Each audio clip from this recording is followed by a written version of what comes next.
Hello à tous, ici Claire Laplace. Je vous souhaite la bienvenue dans La Boussole, le podcast des parcours qui ne perdent pas le nord. Dans ce podcast, je vous emmène à la rencontre des talents du nord de la France. Je suis persuadée que le succès et l'engagement se construisent partout, et c'est cette conviction que je veux partager avec vous. Comme à chaque fois, si vous aimez ce travail, dites-le moi sur Apple Podcast, en attribuant à La Boussole une note 5 étoiles et en laissant un commentaire.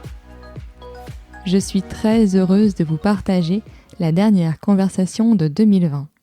Un épisode un peu spécial en 2 parties avec Laurent Boutaine, fondateur de Fier comme un Paon, qui propose des vêtements prêts à monter. Nous nous sommes replongés dans le début des années 2000. Laurent nous raconte l'impact d'Internet dans la communication et le marketing et comment il a vécu l'arrivée de ce nouveau média qui révolutionnait les usages. Laurent partage avec nous sa vision d'Internet et la façon dont ce média permet un travail qualitatif sur la communication. Il nous raconte la naissance de Fier comme un Paon, sa conviction que la consommation est un levier du changement sociétal fort et comment en proposant des vêtements prêts à être assemblés, Fier comme un Paon révolutionne l'univers de la couture en la rendant plus accessible et gratifiante.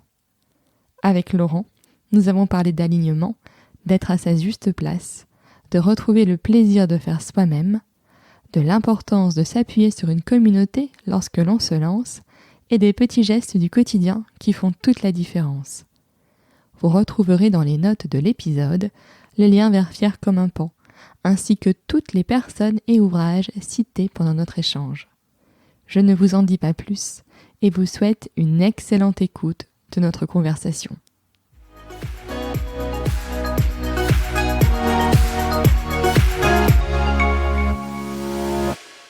Et en plus, c'est vrai que, tu vois, moi perso, c'est ce qu'on disait avant de commencer l'enregistrement, c'est que moi, tu vois, ma maman m'a jamais appris à coudre et tout, c'était une génération où ils ne faisaient pas du tout ça. Et moi, c'est vrai que depuis quelques années, je me suis mis au tricot, j'ai acheté une machine à coudre, je me suis mis à coudre. Il y a quand même aussi toute une réflexion qu'on commence à avoir sur le fait de fabriquer soi-même ses vêtements. Je pense aussi notamment aux vêtements pour les enfants, ça tourne à une telle vitesse que ça peut être plus intéressant financièrement de le faire soi-même.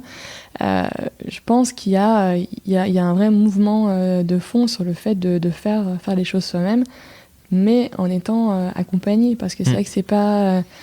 moi j'ai pris quelques cours de couture, mais c'est pas mon métier quand même. Non mais tant mieux, justement il faut que...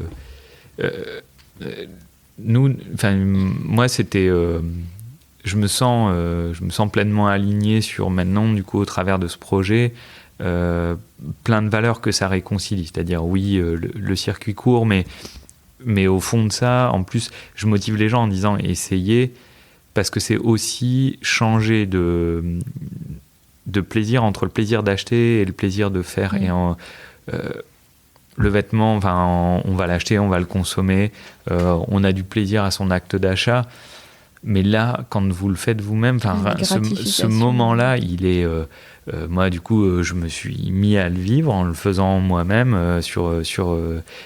avec ma belle-mère qui m'a donné mon premier cours de couture au moment où je commençais à bosser sur le projet, parce que je me suis dit, je veux comprendre, et donc j'ai pris le patron papier, j'ai découpé le tissu dessus, je me suis dit qu'est-ce que c'est que ce truc, c'est complètement galère, ça bouge, machin. Donc c'est là où on a commencé à bosser sur cette dimension de on va couper pour vous pour que ce soit plus simple, mais je veux pas non plus que ça soit genre on a simplifié la couture au point de hop vous claquez dans les doigts et c'est fait.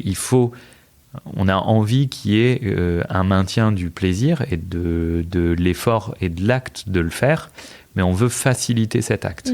Comment il est plus accessible pour tous. Et vous avez un niveau plus, on va vous sortir un niveau plus, avec une robe plus compliquée, avec des options, avec des matières qui sont plus délicates.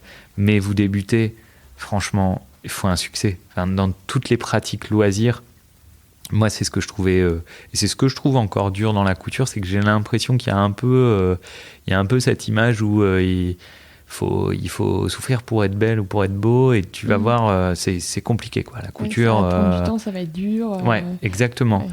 Et j'ai pas l'impression que quand on parle de la cuisine aujourd'hui, ce soit ça. Non. Et pour moi, je veux cette révolution. En tout cas, souvent, je parle des parallèles avec la cuisine. C'est que, j'en sais rien, mais peut-être que dans les années 80, il y a des mecs qui se sont dit bon, on a Picard et on a le micro-ondes.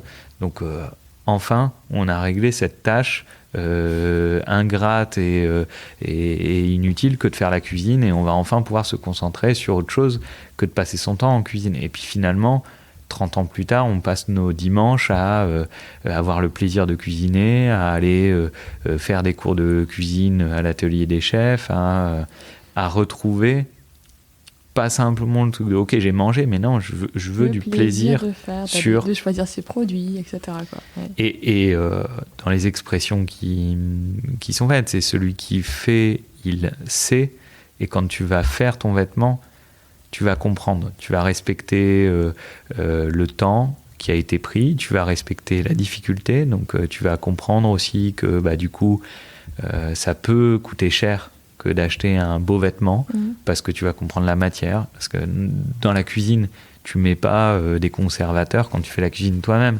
Là, tu vas faire attention aux compositions, tu vas essayer de comprendre ce que c'est que de la laine mixée ou de la laine vierge, pourquoi, mais par le plaisir de la joie de la découverte, quoi. C'est ce qu'on se fixe. Faut pas que ce soit une contrainte, faut pas le faire comme tous les sujets de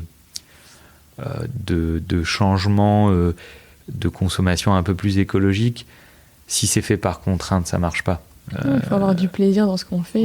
Faut que ça t'éclate de mettre un compost chez toi et de trouver ça marrant de voir le truc se décomposer. Faut que tu trouves ça chouette d'acheter en vrac avec des enfants. Il faut, si on est dans le mais là la planète elle va sauter, donc il faut que je fasse quelque chose, quoi.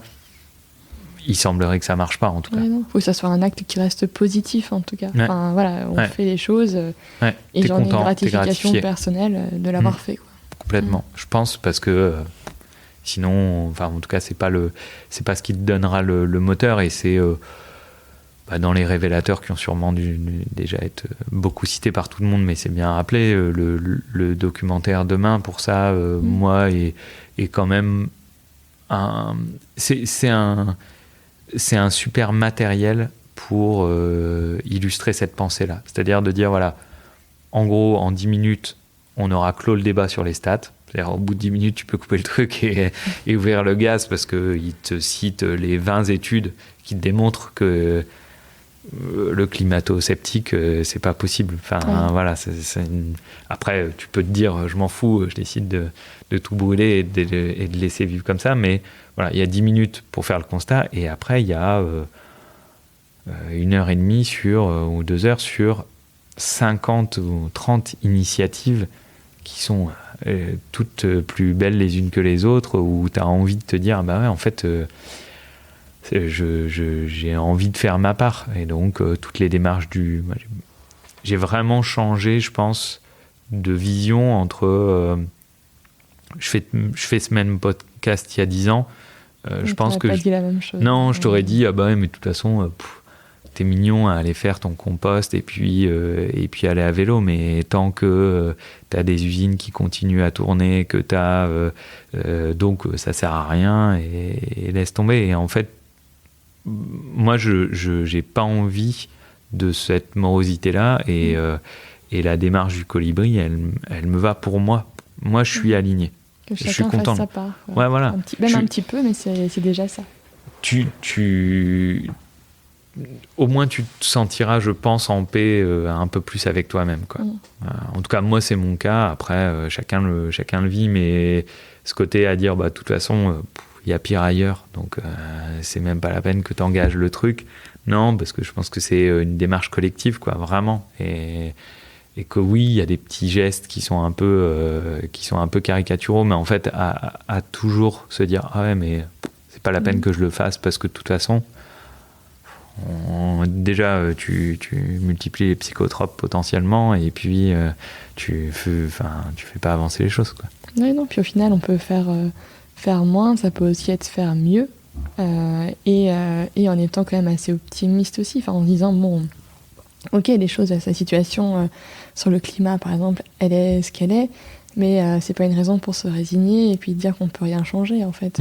Toutes les actions, elles seront bonnes à prendre et à faire, et si on agit collectivement, du coup, voilà, je pense qu'on peut faire changer les choses en étant optimiste aussi, en perdant pas ça de vue. Et tu te fais du bien aussi. Carrément. Parce que je pense qu'en ce moment, il en faut un peu pour tout le monde en termes de sérénité et de savoir et s'aligner comme ça avec ses valeurs en se disant moi je suis content et fier de faire ça, je suis fier comme un pan de faire de la couture et je suis fier de mon truc. C'est bon, il y a pas mal d'études sur des façons aussi d'ère, on va dire, post-consumériste, où finalement on va aller chercher plutôt du sens et aller faire les choses et les achats pour du sens. Donc aujourd'hui, les ateliers sur la fabrication de cosmétiques, sur prendre du temps à faire les choses, je crois, ou je suis peut-être optimiste aussi, mais cartonne. Oui, je pense aussi. Des initiatives que tu as dans la région, tu les vois et t'en parles. Nous, on travaille avec... donc pour faire en sorte que tu puisses faire ton vêtement prêt à monter, soit tu as une grand-mère, une copine, espérons demain un copain aussi qui puisse te guider, mais on a des ateliers de couture qui sont des lieux qui se sont beaucoup réouverts sur les 10 dernières années dans pas mal de villes de France. On en a à Nevers, au Havre, à Paris, à Lille, où c'est des gens qui vont proposer du libre service ou des cours pour t'accompagner dans la pratique et dans ton apprentissage. Et ça, ils vont bien. En tout cas, c'est déjà ces gens qui avaient envie de beaucoup de profils similaires, qui avaient envie de se remettre dans quelque chose où ils allaient chercher du sens. Et c'est des lieux dont la fréquentation booste bien, quoi. Oui, c'est sûr. Et donc, pour revenir sur Fier comme un pan, même si de toute façon on parlait quand même de ça dans tous les cas, au moment donc, où tu te dis, voilà, mon idée c'est sur la mode, c'est proposer un produit qu'on puisse confectionner soi-même, comment ça se passe, comment tu es accompagné et comment tu switches de ton job chez Motoblues vers Fier comme un pan. Ouais. Les étapes. Donc, Motoblues échange avec Thomas sur en fait l'année de formation que j'ai fait. Au lieu de me renforcer dans le pilotage chez Motoblues, elle me donne envie de partir dans un projet de création. Thomas, qui est un entrepreneur dans l'âme, le comprend, me soutient là-dedans, me dit ok, ça fait chier, mais vas-y, et on tombe d'accord sur une rupture conventionnelle, donc ce qui est le format idéal, le luxe que permet aujourd'hui le système français sur la création d'entreprises, très clairement, en tout cas à mon âge, parce que moi j'avais 38 ans, 2 enfants, une femme et quelques crédits immobiliers sur le dos, donc l'aventure entrepreneuriale, elle est très clairement anxiogène sur ce côté-là. Comment tu le finances. Donc moi, ça me donnait 2 ans devant moi pour réussir à partir sur ça. Je rencontre, puisque donc n'étant pas du domaine du textile, je fais un peu le tour des incubateurs, donc Euratech étant vraiment un peu le vaisseau amiral de l'innovation digitale dans le Nord. Moi, j'avais pas forcément... l'innovation, elle est pas digitale, j'avais pas forcément de sens à être côté Euratech. Et surtout, bon conseil d'un copain sur ça, c'est qu'en fait, ne va pas là où ça va te valoriser, c'est-à-dire que ok, tu vas être avec tes copains du monde digital, mais finalement, on va pas aller t'apporter ce que tu ne maîtrises pas, c'est-à-dire l'univers textile, quoi. Donc c'est là où j'ai découvert un incubateur qui s'appelait Innotex, qui s'appelle maintenant Eura Materials, qui est sur l'innovation autour du textile et des matériaux, qui est basé donc à Tourcoing, au CETI, et qui accompagne l'ensemble des porteurs de projets qui vont avoir soit des projets de mode, soit des projets d'utilisation de textiles dans différents domaines. Je m'installe là, je viens tous les jours, ce qui n'était pas beaucoup le cas des incubateurs, hein. Il y a toujours un peu ceux qui travaillent chez eux et puis qui fonctionnent en solo sur la maturation de leur projet. Moi, ça me disciplinait de toute façon de venir de Lille à Tourcoing. Un cadre, un horaire.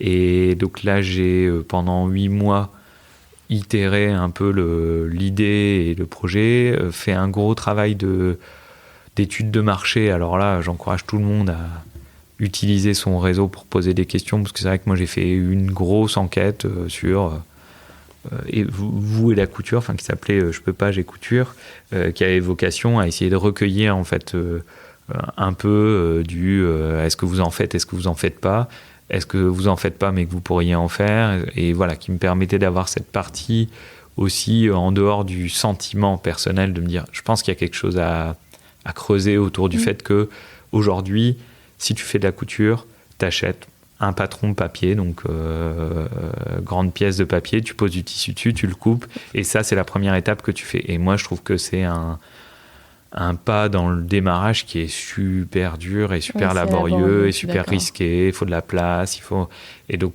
en révolution d'usage ou en innovation d'usage, pour moi c'était cool de se dire en fait non, là regarde, t'as tout qui est prêt.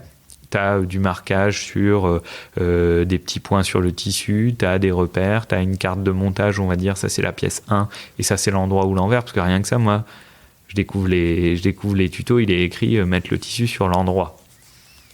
Endroit envers, et en fait désolé, mais ça ne percutait pas au niveau du ouais, je sais pas, j'arrivais pas à comprendre, et voilà, tout un jargon après que tu découvres, mais et comme tous les domaines de pratique, en bricolage, en jardinage, en cuisine, t'as le lexique, et si tu l'as pas, bon courage, perdu, quoi. Donc j'avais envie de bosser là-dessus. Je fais cette partie études de marché, et là pour moi j'avais vachement bossé chez Moto Blues dans la formation sur la révolution aussi des cycles projets, c'est-à-dire d'être dans cette démarche d'itérer, de faire des itérations vachement courtes, de dire voilà, il faut le plus vite possible essayer d'avoir un prototype, le plus vite possible essayer de le mettre entre les mains des gens, qu'ils le cassent, qu'ils le testent, que tu l'améliores. Ça vraiment, je pense que toutes les logiques de projets agiles ont vraiment fait bouger aussi peut-être depuis 10 ans, à se dire d'un mode très tunnel où tu partais sur une idée pendant 1 an de R&D et qu'au bout d'1 an finalement tu étais sûr de ton produit, et puis là en fait il s'était passé 1 an et finalement ce que tu imaginais être une bonne réponse n'était plus du tout. Et ça tu l'as de manière caricaturale dans plein de développements informatiques, dans plein de... qui sont hyper longs. Des cycles, et où finalement on montre rien à l'utilisateur pendant 1 an et on se gourre, quoi. Donc moi je voulais piloter avec cette logique là, de dire voilà, on va faire un premier truc, ça va pas être à la hauteur de ce que je voudrais. Moi je voulais du lin, je voulais de la traçabilité sur le tissu, mais à un moment en fait c'est quoi ta proposition de valeur? Et moi ma proposition de valeur, c'est tu vas réussir à faire toi-même un vêtement alors que tu n'es pas à l'aise en couture ou alors que tu n'en as jamais fait. Et tu vas Donc on a fait un premier atelier en février 2018.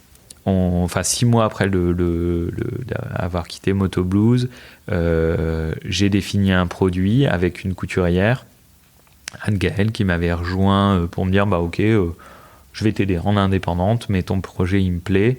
Et donc moi, comme je ne sais pas faire de modélisme et je ne sais pas faire de design, elle conçoit un premier top pour femmes sans manches. Donc l'idée était de dire aussi, c'est quoi un produit qui est valorisant mais simple. Donc là, les manches, les gens qui écoutent, je ne sais pas, mais ça fait partie des sujets un peu les premiers pas un peu compliqués. Une couture, en gros, s'il s'agit déjà d'aller droit sur 2 parties de tissu que tu mets l'une sur l'autre, c'est la première étape, ça tu peux t'entraîner, donc ça va. Mais après, dès que tu commences à tourner, faire une courbe, et puis que tu dois gérer... Donc nous, notre but, c'était de se dire, ok, c'est quoi ce qui est simple et ce qui va être un peu plus compliqué, et dans un produit ou dans un premier modèle, mais pas 50 trucs compliqués. Si déjà il y a les manches, il y a des fronces à faire, ça va être trop.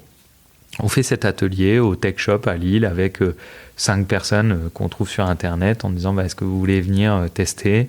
On écrit le tuto, on apprend et puis voilà, et on itère vraiment sur ça en disant tiens, qu'est-ce qui a plu, qu'est-ce qui a pas plu, et dans le but de lancer vraiment le site et le produit le plus vite possible. Donc on lance en juillet 2018 7 modèles sur un site e-commerce où tous mes anciens confrères d'agence digitale devaient avoir honte de me voir sortir un site comme ça.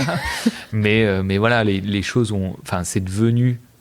Pareil, qu'est-ce qui est... La valeur, c'était quoi ? Est-ce que c'est l'innovation du prêt-à-monter donc voilà, ça en plus, aujourd'hui, au travers des outils de e-commerce, tu arrives à faire des trucs franchement très bien et très jolis pour... très peu cher du moment que tu acceptes leurs contraintes. Donc sur du Shopify, sur du WooCommerce, des plateformes qui sont déjà un peu prédéfinies pour faire du e-commerce parce qu'elles vont intégrer un panier, elles vont intégrer un compte. Et tu peux lancer un site e-commerce en peu de temps et avec des moyens faibles pour qu'au moins tu aies la possibilité de dire à quelqu'un qui est à l'autre bout de la France, regarde mon produit, ajoute-le au panier et puis je vais te l'envoyer. Voilà, l'autre un peu étape clé, c'était de se dire, c'est quoi notre savoir-faire ? Donc, on sait faire un peu de modélisme, on va choisir des tissus, mais comment on coupe ?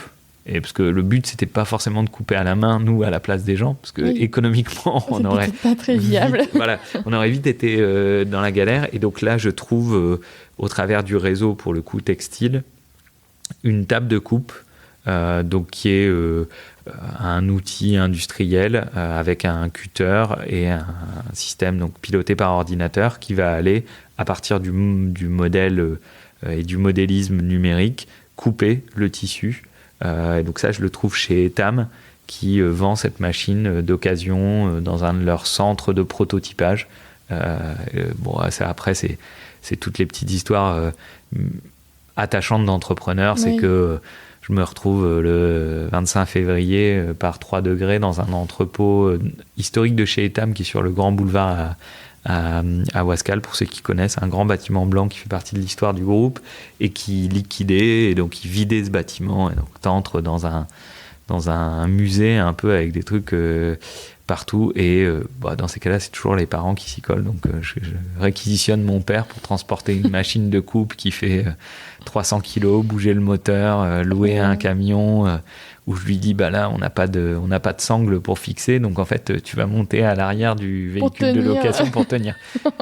Je conseille à personne de faire ça, puisqu'à un moment tu entends crier à l'arrière parce qu'il n'y a pas de vitre et il n'y a pas de communication, donc j'entends taper à l'arrière et en fait le truc de 300 kilos à un moment sur le grand boulevard il bouge un peu quoi. Donc tu t'arrêtes, tu te dis comment on va faire, enfin bon, tu viens d'acheter ça pour une somme qui est conséquente pour ton petit budget quoi. Voilà, ça c'est plutôt la magie de l'entrepreneuriat sur vivre ces moments-là qui sont d'une intensité de montagne russe qui est assez excellente quoi. Et donc on a la table de coupe, on l'installe, elle marche, on lance en juillet 2018 sur ce côté vraiment petite collection que femmes à l'époque. On n'a pas encore beaucoup plus aujourd'hui, mais on a un peu plus d'hommes et un peu plus d'enfants. Ça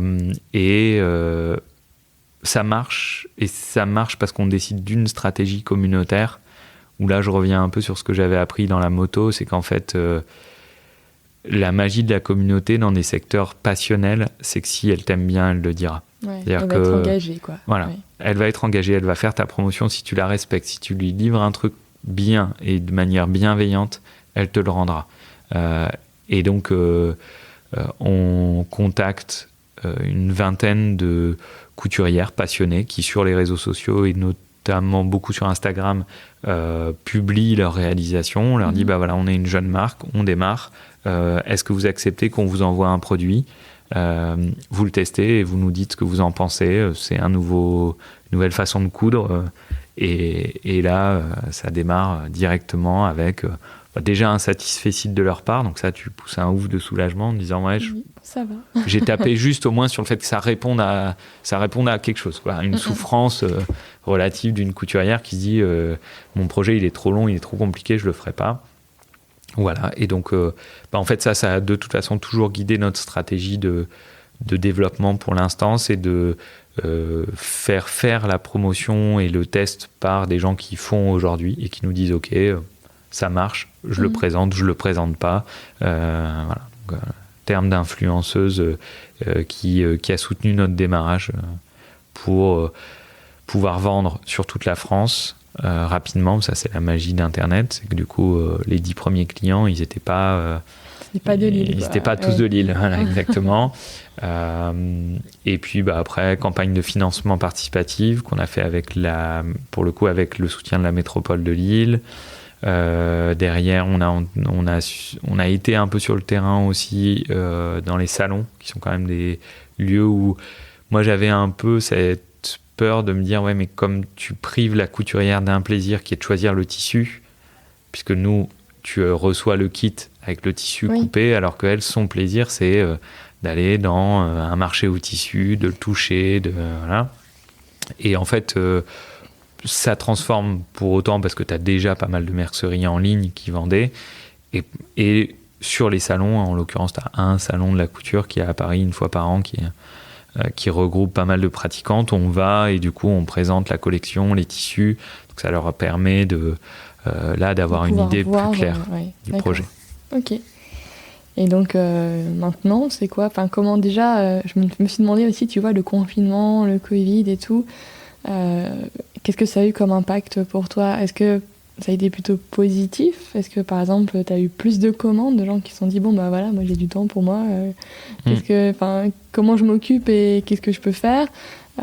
Comment tu as vécu cette période-là pour toi en tant qu'entrepreneur aussi ?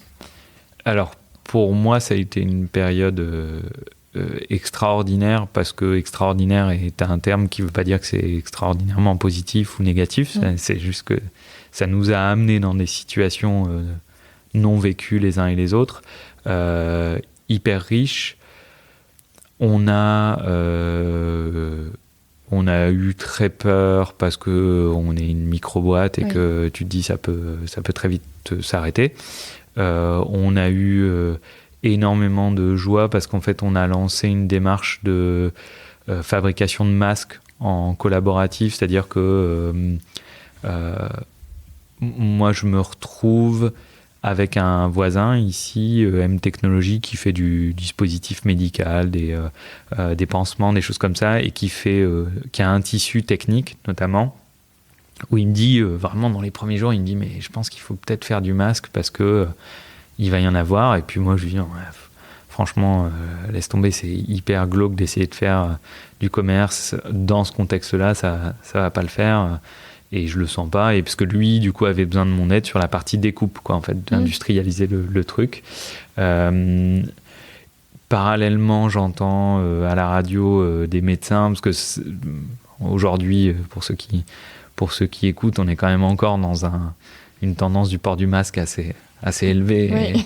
Et là, le 14 mars ou un truc comme ça, moi j'entends un médecin qui dit les masques faits maison, c'est n'importe quoi. Enfin, ne mettez pas je sais pas si tu l'as encore en tête, mais ça a quand même démarré avec surtout ne faites pas des masques vous-même, c'est dangereux, c'est mal fait. Enfin bref, je me dis bon, ok. Et en parallèle, j'ai en perso une membre de la famille qui travaille, qui est directrice d'EHPAD et qui m'appelle en me disant mais là, qui a fait un appel et qui dit il y a pas de masque, il y a rien, quoi. Et moi j'ai 15 ou 20 pensionnaires dans mon EHPAD. S'ils ont le Covid, c'est pas eux. Et eux, ils sortent pas. Donc, ils sont en vase clos. Donc, ça n'est que moi. Et donc là, pour le coup, le masque, il a pleinement son sens pour tous les résidents. Et du coup, je me dis, il y a peut-être quand même quelque chose à voir. Donc, je retourne voir Étienne de chez M Technologies. On démarre. On sait pas produire, puisque, on a le tissu, on a la coupe. Mais en fait, la couturière... elle est pas chez lui parce qu'on doit pas travailler. On était tous les deux solos dans un bâtiment de 300 mètres carrés. Parce qu'on était les seuls à s'autoriser à venir pour, on va dire, cas de force majeure un peu. Et en fait, je fais un appel sur le sur le compte Instagram de Fier comme un pan aux bénévoles. Et là, extra à notre toute petite échelle, mais super motivant parce que je me retrouve à aller déposer des stocks de 10, 15, 20 masques coupés à des couturiers un peu partout, à Lille, à Roubaix, à Tourcoing, que je remercie parce que c'était magique de pouvoir faire ça à toute petite échelle. On a fait ça pendant une semaine, puis après, tu as eu une association du Souffle du Nord et du CHR qui ont bossé sur une opération qui s'appelait les masques en or, qui avait vraiment même mécanique et qui a suivi à échelle 1000 fois supérieure. Mais pour se dire, en fait, ce sera mieux que rien. Donc au moins on fait, et même si au final les masques qu'on a fabriqués, eh ben, ils servent pas, tant pis, ils auront été faits. Et donc moi je me revois 3 jours après avoir démarré, contacté par le service de pédiatrie du CHR de Lille et aller apporter au CHR de Lille des masques où tu te dis mais c'est pas possible. Notre truc, il est pas. Ouais, c'est fou. Et voilà, et de recevoir une photo 10 minutes plus tard de la nana qui me dit mais tout le service les a mis pour l'instant. Et ils avaient des défauts tant mieux très vite. Moi, mon seul souhait, c'était que très vite, on puisse s'en passer pour avoir des trucs qui étaient éventuellement plus adaptés. Mais entre rien ou ça, je pense que... voilà. Donc ça, c'était petit aparté sur Covid, mais du coup, énormément boosté sur ce côté-là.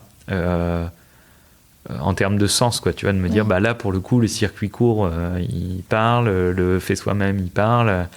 Et ça a suivi.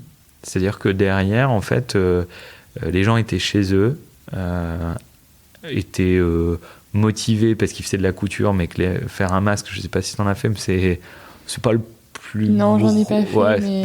c'est pas simple, en fait, finalement. C'est pas très ludique. Et donc, faire un vêtement, c'est quand même plus sympa. Enfin, moi, j'ai pas mal de gens qui m'ont dit, bon, en fait, ça fait du bien d'arrêter de faire 50 masques pendant une journée et puis de faire autre chose. Et donc, du coup, en mai, on a eu vraiment un bon boost de commandes. Sentir, voilà, que...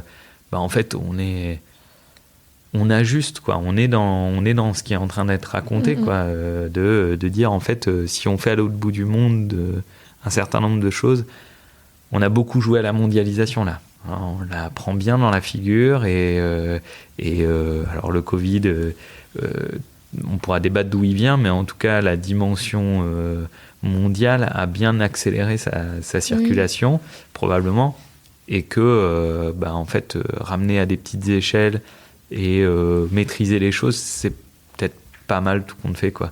Donc, moi, en tout cas, j'ai l'impression que notre discours est bien passé à ce moment-là, que les ventes de machines à coudre ont explosé.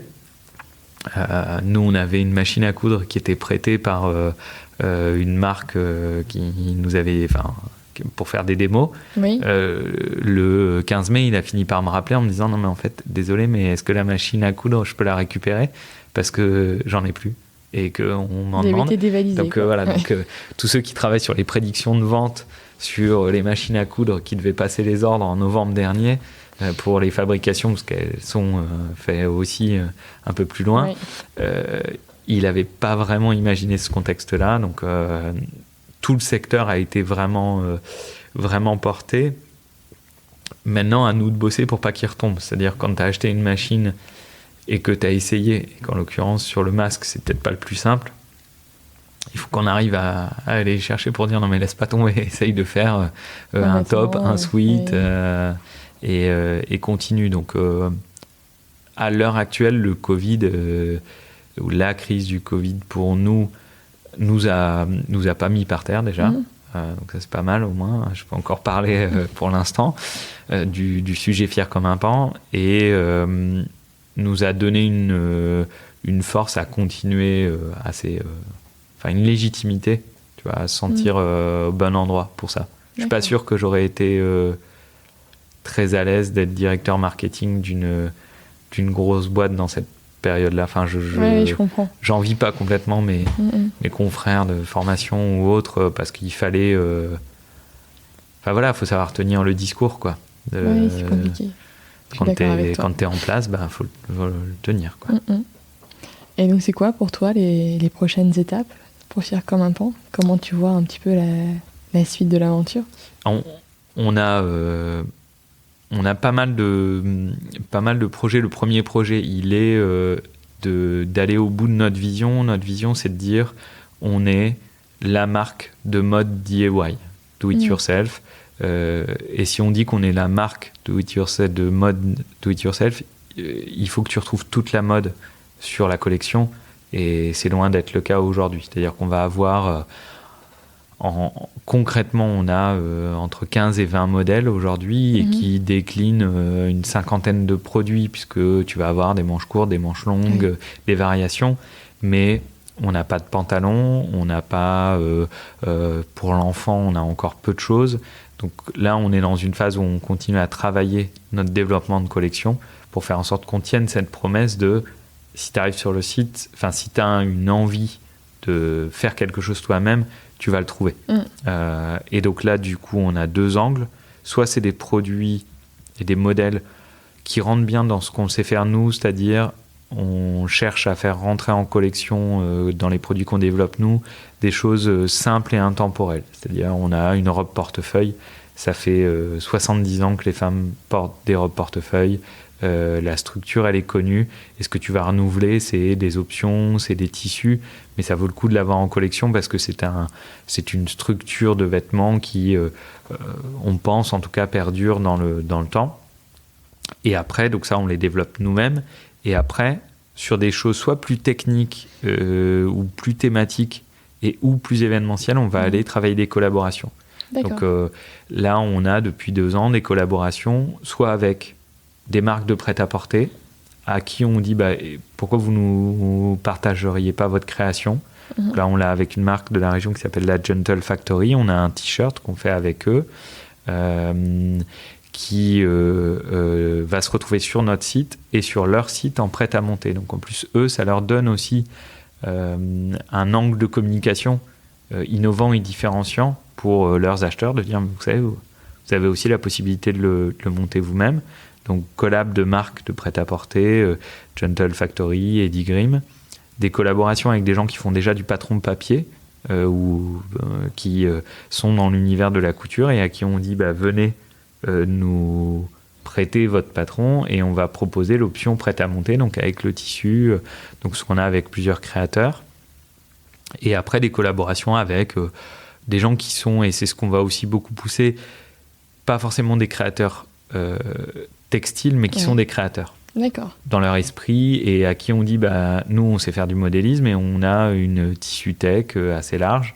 Donc, et on sent que vous êtes un artiste ou en tout cas quelqu'un qui a le sens du style. Et donc là, dans quelques jours, on a, au mois de novembre, on aura une architecte qui est pas frustrée, mais quand tu es architecte, il y a 9 projets sur 10 qui terminent non construits et qui est motivé à se dire tiens, là en fait le cycle de développement est plus court, mais je maîtrise les lignes, la géométrie, voilà. Et donc on va développer aussi cet angle d'aller chercher des créateurs parce que notre idée c'est de se dire que quelqu'un qui est un jeune créateur, en France il y a quand même encore beaucoup d'écoles de stylisme.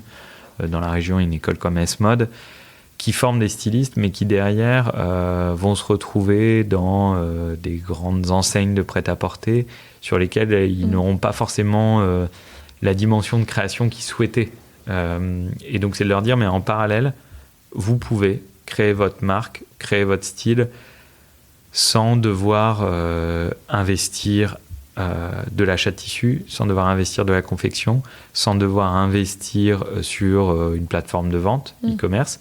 Venez chez nous, on vous crée un espace créateur à votre nom et on vous accompagne sur la création de votre première collection en prêt-à-monter parce que ça évite d'aller fabriquer, d'aller passer. C'est aussi dans cette démarche d'agilité. Finalement, tu veux tester, tu penses que tu as un bon style, que tu as un bon modèle, fais-le comme ça. Et puis, peut-être que dans 5 ans, tu feras du prêt-à-porter, du déjà confectionné, mais parce que tu auras aguerri ton nom, ta marque, ta notoriété.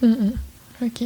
Voilà, un peu pour les projets sur la partie plutôt de l'offre Et ce que je citais par rapport aux ateliers, voilà, continuer à accompagner et à aller chercher plein de lieux en France qui peuvent t'accueillir, toi qui vas débuter, parce que il y a 2-3 trucs spécifiques par rapport à la couture. C'est mieux si tu as une machine à coudre.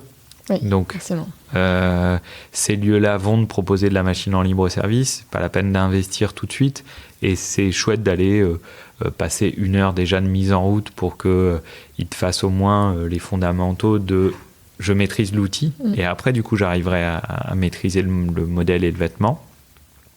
Et donc ces ateliers, on travaille avec eux à aller les voir. Donc là, vendredi par exemple, on va dans un atelier à Paris avec toute notre collection.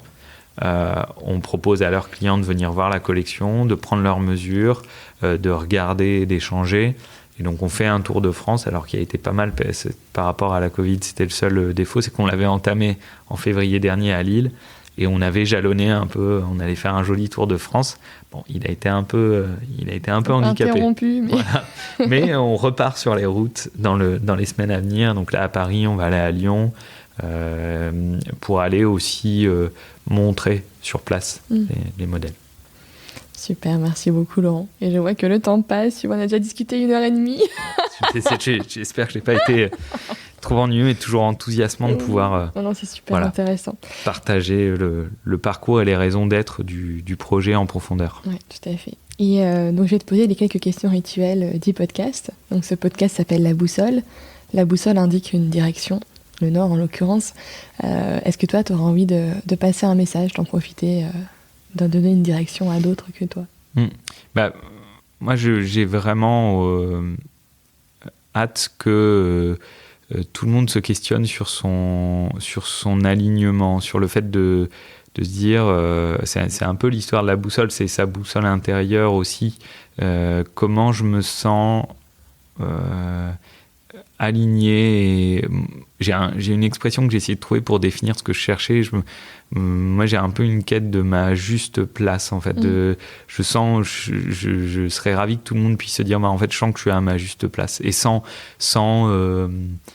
frustration, sans aigreur, en se disant, ah ouais, mais moi, j'ai pas réalisé ceci ou pas cela. Enfin, que tu te dises, en fait, je suis bien là. Je me sens par rapport à moi, par rapport à mes proches, par rapport à mon environnement, puis d'élargir tout doucement le cercle et de me dire, ouais, je me sens aligné, quoi. Et ça, j'aimerais bien qu'on fasse tous un peu ce constat et le parcours qui peut être lié à ça. Du coup, de se dire, ok, comment je m'aligne? Parce que là, en fait, je fais des trucs qui sont diamétralement opposés. Moi, j'ai vu des gens brillants au travers de mes études engager des combats et se retrouver dans des entreprises où je me dis c'est con parce que les gens les plus brillants sont dans des causes qui sont peut-être pas les plus nobles aujourd'hui, et que tu te dis si toute cette intelligence là se mettait au service de bouger quelques curseurs de cause, ce serait cool, quoi. Est-ce que tu as des rituels dans ta semaine, dans tes journées, des moments qui sont importants pour toi? Ouais, alors je me suis posé, pour livrer un peu les coulisses, tu m'avais dit tiens, réfléchis à ça. Du coup, je me suis posé en me disant tiens, qu'est-ce qui est important? Alors, je pense qu'il y a les routines bougent des fois, mais là, depuis quelques semaines et depuis la Covid, j'ai fait le choix donc j'avais plus de voiture, je venais en métro, et puis j'avais plus envie de reprendre le métro en mai. Je me disais j'ai pas envie de balader tout l'été dans le métro avec le masque. Donc finalement, je suis passé au vélo pour le trajet, mais j'avoue une faiblesse du vélo électrique pour les 13 km quotidiens. 26 allers-retours, j'ai envie d'arriver sans être trempé de sueur, donc je le fais en vélo électrique. Et en fait, en routine, j'ai 5 km que je fais sur le long du canal de Roubaix. Donc en fait, en pleine nature relative, parce qu'on est dans une métropole qui est quand même assez dense, mais en tout cas au contact du bord du canal, des arbres, et en fait, je me suis rendu compte que ça me faisait... La semaine dernière, j'ai pas pu le faire 2 ou 3 matins parce que j'avais des contraintes de trajet différents. Et en fait, ça m'apaise. Je fais 3 quarts d'heure ou 40 minutes en contact. Alors déjà pour moi, très clairement, je tout seul et où je suis avec toi en podcast éventuellement. Voilà, c'est un très bon support pour écouter un podcast, par exemple. Mais voilà, avec moi-même et avec un peu de nature, quoi. Ah, super. Voilà. Je comprends. Ça permet à la fois de faire une coupure le soir quand tu rentres chez toi, ça redescend, et puis le matin, inversement, de te préparer à reprendre le boulot et à être dans un état d'esprit. Ouais, complètement. Moi, je te rejoins, j'ai ce souvenir quand j'arrivais en voiture. En fait, t'arrives à 9h15, t'es déjà au taquet de semi-anxiété, stress, parce que la voiture amène à une logique de je peux aller plus vite, je peux passer ce feu-là, j'ai le temps de passer, je vais gagner on sait pas quoi, mais j'aurais gagné 10 secondes à pas laisser passer quelqu'un. Et ce qui est chouette en vélo, c'est qu'il y a un moment, franchement, de toute façon, tu n'iras pas beaucoup plus vite. Donc en fait, ça t'amène aussi à prendre ce temps-là, et les transports en commun, pour le coup, je pense que c'est la même qualité, c'est de se dire après quoi on court, en fait. Oui, on y sera plus vite, mais pour faire quoi, et que allons vers le moins mais mieux à plein de niveaux. On bosse, là on en reparlera sur des lectures, mais sur le côté on bosse, je pense, beaucoup plus et beaucoup plus mal, quoi. On n'est pas concentré, on est coupé, donc s'autoriser ces moments où tu déconnectes et tu te dis ok, là je vais lire, ou je vais respirer, ou je vais écouter, ou je vais juste m'ennuyer. Oui. Je pense que ça, on en a besoin. Et donc, tu parlais des lectures. Est-ce que tu aurais un livre à me conseiller ? En rebond, j'ai fait une petite sélection, alors plutôt un peu pro, je vais dire des romans, mais après, chacun ses goûts. Mais dans ceux que j'aurais eu envie de partager, il y a 2 ans, j'avais découvert La 25e heure, donc, qui est un bouquin qui a été écrit par Guillaume Declercq, notamment, qui sont des entrepreneurs.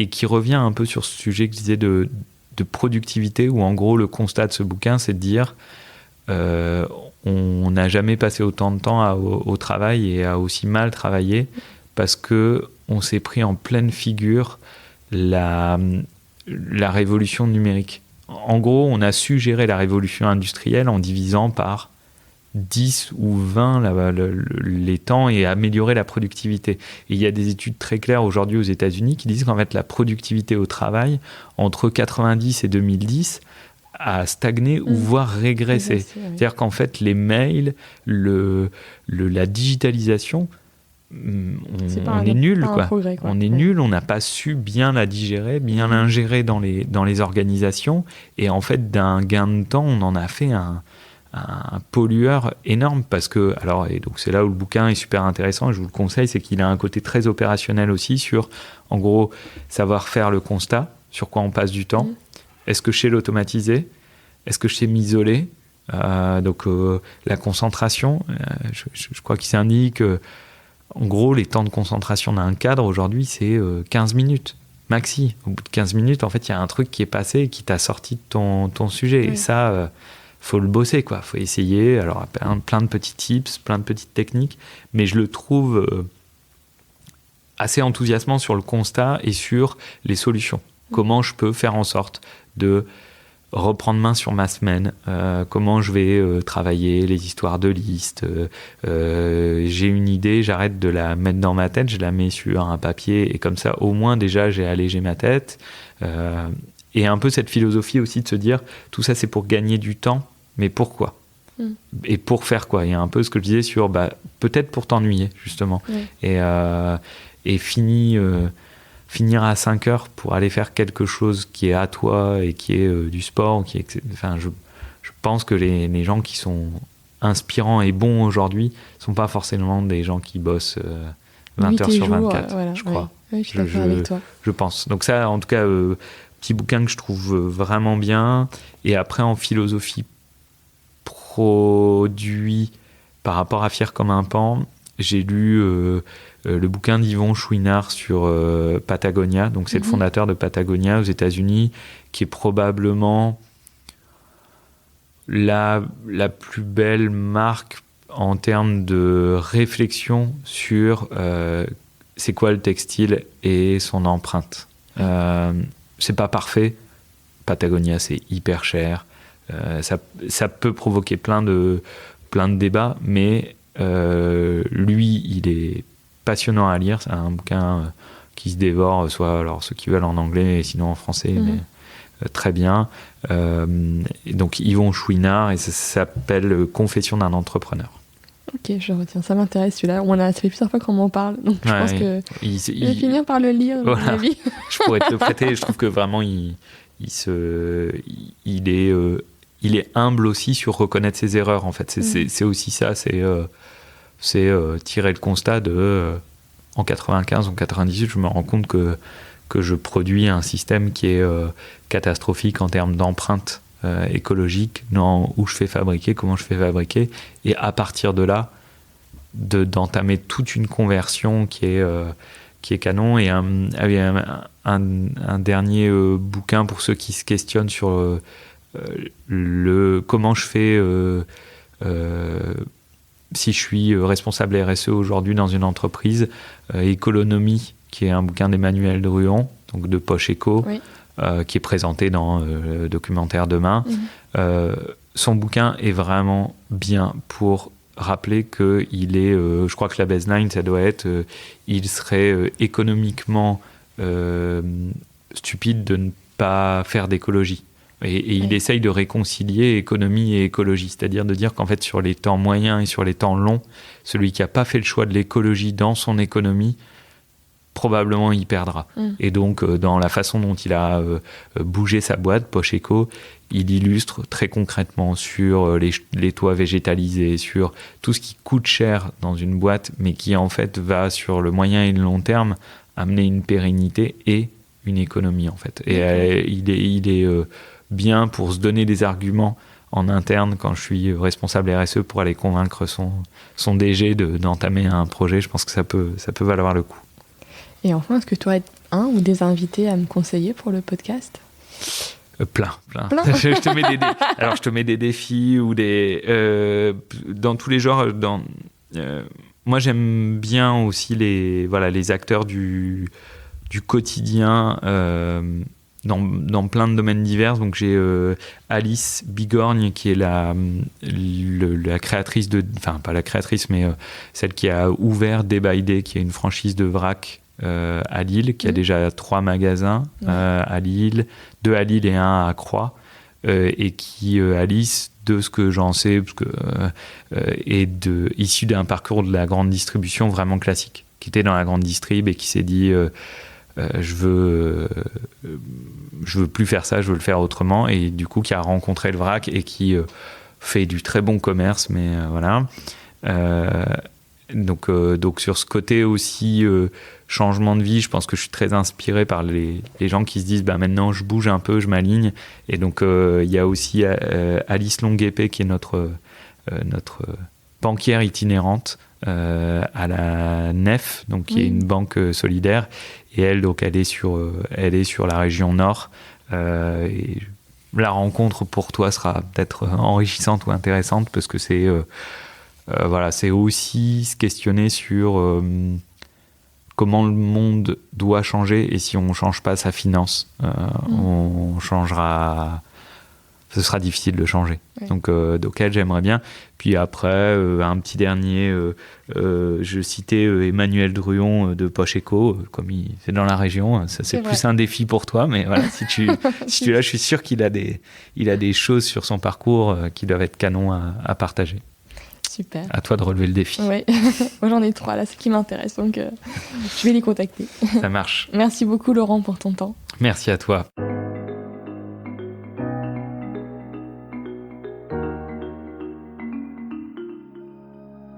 J'espère que cet épisode vous a plu. Vous retrouverez dans les notes de l'épisode les ouvrages et les initiatives évoquées pendant notre conversation. Si vous souhaitez me contacter ou échanger sur le podcast, n'hésitez pas à m'envoyer un mail à laboussolepodcast, tout en minuscules, tout attaché, @gmail.com. Je vous remercie et vous donne rendez-vous dans 15 jours pour un nouvel épisode de La Boussole.